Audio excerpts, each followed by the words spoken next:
Bagi kalian tidak. Kalian boleh merampok negara, menyiksa rakyat. Kalau Banten itu terus dijadiin isu, digoreng menjadi isu politik, ditarik-tarik Jokowi ada di sana, Said Didu sampai nyemplung ke laut mau nyabut bambu dan sebagainya, itu mah framing murahan, kampungan itu gitu. Ternyata jeder, sekarang kita tahu bahwa itu dulunya daratan yang dapat SHM, dapat HGU. Siapa yang bermain, siapa yang melenceng, ya itu harus dibenerin. Tapi bukan berarti terus itu menjadi isu yang seolah-olah Indonesia mau kiamat gara-gara pagar bambu itu. Assalamualaikum warahmatullahi wabarakatuh. Halo Sobat Gerobakan Gokil semuanya. Sehat ya untuk hari ini ya. Nah, Said Didu dan kawan-kawannya ini ya memang lagi ada banyak gorengan untuk menyudutkan bahkan menghina Pak Jokowi ya. Setelah sebelumnya gagal terkait OCCRP, kini pagar laut menjadi serangan tembak terbaru bagi para gerombolan sakit hati. Bahkan gerombolan Said Didu itu menyebut Pak Jokowi sebagai PKI gaya baru ya. Ini kan sangat luar biasa, fitnah begitu kejam yang ditujukan kepada Pak Jokowi terkait pagar laut ya. Namun Bang Iyas Subiakto menangkis semua ocehan-ocehan dari para pembenci Pak Jokowi tersebut. Tanpa berlama-lama lagi, berikut adalah video lengkapnya. Keyakinan kita adanya ketidakbenaran, ketidakadilan, kezoliman terhadap bangsa dan negara, di mana Jokowi adalah ujung tombaknya. Jokowi adalah PKI gaya baru. Ini hasil kerja dari Jokowi. Nah, apa yang harus dilakukan? Pak Prabowo sebagai pemerintah yang baru kena tugas kewajiban cuci piring. Itu sudah dirusak oleh Jokowi selama 10 tahun. Seperti yang selalu saya sampaikan, kalau kita tidak merespon mereka, para buzzer-buzzer murahan itu, seolah-olah nanti kita ini dianggap orang-orang yang sama seperti mereka kualitasnya. Itu yang harus kita jaga, sehingga kita tidak ikut dalam pusaran yang saya sebut itu pusaran-pusaran isu sampah itu. Kita kan waras ya Bang ya. Ini kita masuk ke pusaran pagar bambu yang di Banten, karena di sana juga ditarik-tarik oleh Said Didu, kerugian 900 triliun itu, di sana ada peran Jokowi dan sebagainya. Pokoknya semuanya Jokowi gitu. Tidak ada yang tidak hadir. Semua Jokowi. salah Jokowi pokoknya. Kesalahan. Kalau kebaikan Jokowi selalu tidak dihadirkan gitu. Karena menurut mereka Jokowi nggak ada baik-baiknya gitu. Itu pemikiran yang kita sudah tahu, karena mereka sakit hati, mereka terus mencari-cari itu. Ya memang karena sudah akut, ya tidak perlu lagi diharapkan kesembuhannya. Jadi tentang pagar bambu di Banten itu kan makin hari makin ketahuan.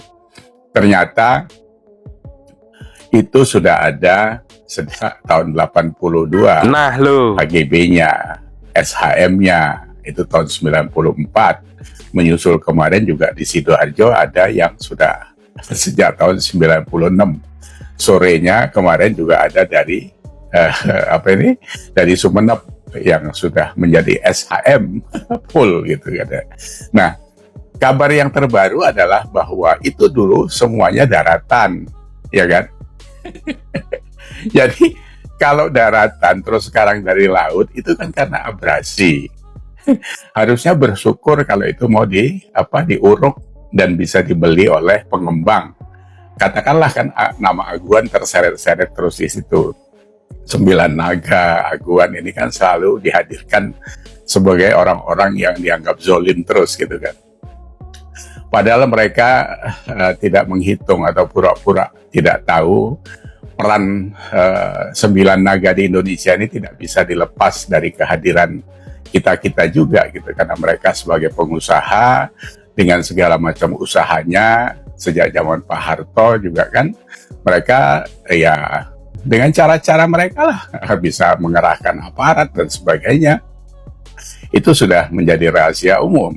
Tapi di balik itu semua, Kalau dia dicap, kita cap sebagai orang-orang jahat dalam tanda kutip, tapi tetap saja ada kebaikannya gitu. Sama seperti PIK yang diributkan itu kan, itu ada 1.000 hektar sekarang kalau tidak salah saya. Di sana sudah terbangun begitu banyak bangunan, industri, orang kerja dan sebagainya. 2 minggu lalu saya dari sana. Jadi kalau kita mau menghitung gerak ekonomi di sana itu luar biasa. Orang-orang Jakarta harusnya tidak asing dengan PIK itu kan gitu. Jadi dari mulai pembantu rumah tangga, dari mulai tukang sapu, penjaga restoran, penjaga usaha lain, mall dan sebagainya, itu melibatkan ribuan tenaga kerja yang hadir dari pemikiran-pemikiran mereka gitu. Jadi usahawan-usahawan ini yang kita sebut konglomerat, oligarki atau apa sajalah, itu tetap saja ada dampak baiknya gitu. Jadi tidak semuanya jelek. Ya, jangan etnis Tionghoa ini terus dianggap orang yang menjajah Indonesia gitu. Mereka hadir lahir di sini, besar di sini, ikut membesarkan Indonesia, membayar pajak ya. Kalau 1-2 ada yang nakal itu sama juga dengan kita kan. Orang sendal di masjid aja bisa hilang kan gitu kan. Ya, kadarnya berbeda-beda, tapi kalau yang nakal, tidak baik dan baik itu kan selalu aja dalam jalan beriringan. Nah, mereka-mereka ini juga jumlahnya sekitar berapa? 11 juta orang etnis Tionghoa dan etnis Chinese yang kita anggap sebagai keluarga kita. Ini bergerak di bidang segala macam lah. Konglomerat di sini orang kaya Indonesia kan kebanyakan dari mereka. Nah, kalau Banten itu terus dijadiin isu, digoreng menjadi isu politik, ditarik-tarik Jokowi ada di sana, Said Didu sampai nyemplung ke laut mau nyabut bambu dan sebagainya, itu mah framing murahan, kampungan itu gitu. Ternyata jeder, sekarang kita tahu bahwa itu dulunya daratan yang dapat SHM, dapat HGU. Siapa yang bermain, siapa yang melenceng, ya itu harus dibenerin. Tapi bukan berarti terus itu menjadi isu yang seolah-olah Indonesia mau kiamat gara-gara pagar bambu itu. Kalau kita mau runut semuanya, kalau dikumpuli, mungkin sudah jutaan hektar kasus yang sama terjadi di garis pantai Indonesia. Karena kita ini kan luas lautnya 70% dari daratan. Belum lagi kalau ditinjau dari kebutuhan-kebutuhan yang terjadi di Jakarta itu. Karena 60% ekonomi bergerak di Jakarta. 60% penduduk Indonesia hidup di Jawa. Jakarta itu kan kepadatannya tuh 10 kali kepadatan Jawa Barat. Dia 16.000 orang per kilometer. Jawa Barat 1.600, Jawa Tengah 1.200, Jawa Timur 850 orang per kilometer, Jawa 840-an orang. Orang begitu banyak, di sana juga butuh pekerjaan, butuh makan, butuh semuanya. Kalau itu tidak ditampung di dalam wilayah-wilayah usaha, bagaimana mereka dapat pekerjaan? Ya kesalahan pemerintah sejak zaman Soeharto memang, karena semua industri dipusatkan di Jawa, tidak pernah dipecah di Kalimantan. Kalimantan semua itu kan cuma diisep hasil buminya saja, gas, minyak, semuanya disedot. Tahun 2000 aja saya mau ke Bontang dari Samarinda 9 jam karena jalannya rusak begitu parah. Padahal 90 triliun 1 tahun itu duitnya diisep ke Jakarta. Tapi itu sudahlah.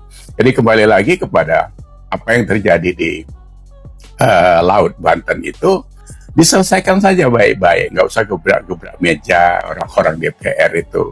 Semua carut marut di negeri ini, kalian punya kontribusi, lembaga DPR, kepala dinas, bupati, hampir semuanya kalian terlibat di situ.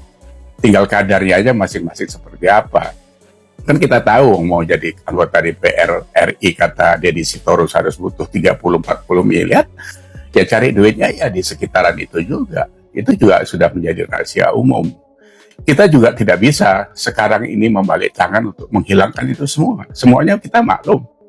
Kita menunggu nanti alih generasi Gen Z, Gen Y ini mengganti kalian sebagai orang-orang yang kotor di wilayah-wilayah pejabat, wilayah-wilayah aparat dan sebagainya itu. Saya sudah bahas jutaan ASN dan sebagainya itu hampir rata-rata lari dari tanggung jawab yang sebenarnya. Tapi ya sudah. Jadi kembali lagi, ini jangan di-framing macam-macam, harusnya dihentikan, yang salah dibenari supaya tidak terulang lagi ke depan. Jadi jangan jadi isu segala macam. Said Didu ini kan hadir di mana-mana. Setiap ada keributan dia hadir, tampil seolah-olah menjadi pahlawan. Kemarin juga ada kawan dari nelayan, kalau diundang ILC dan sebagainya. Ya silakan sajalah berargumentasi, tapi harus ada penyelesaian dari kasus yang sedang terjadi sekarang ini gitu. Jadi bukan diputer-puter seperti Hasto kemarin kan dipanggil KPK nggak ditahan, terus kemudian sidang pra-peradilan KPK-nya nggak datang. Ini saya bilang sama kawan-kawan ini sebentar lagi ya senyap juga nasibnya seperti itu. Jadi kita sudah tahu bagaimana yang terjadi di negeri ini. Tapi kita berharap ini bisa diberesin semua. Kita fokus sekarang dengan pemerintahan baru Pak Prabowo. Semoga drive dari makan bergizi gratis ini bisa dilaksanakan dengan baik. Kurang sana sini sudah pasti, tapi saya pikir improvementnya harus ada setiap hari.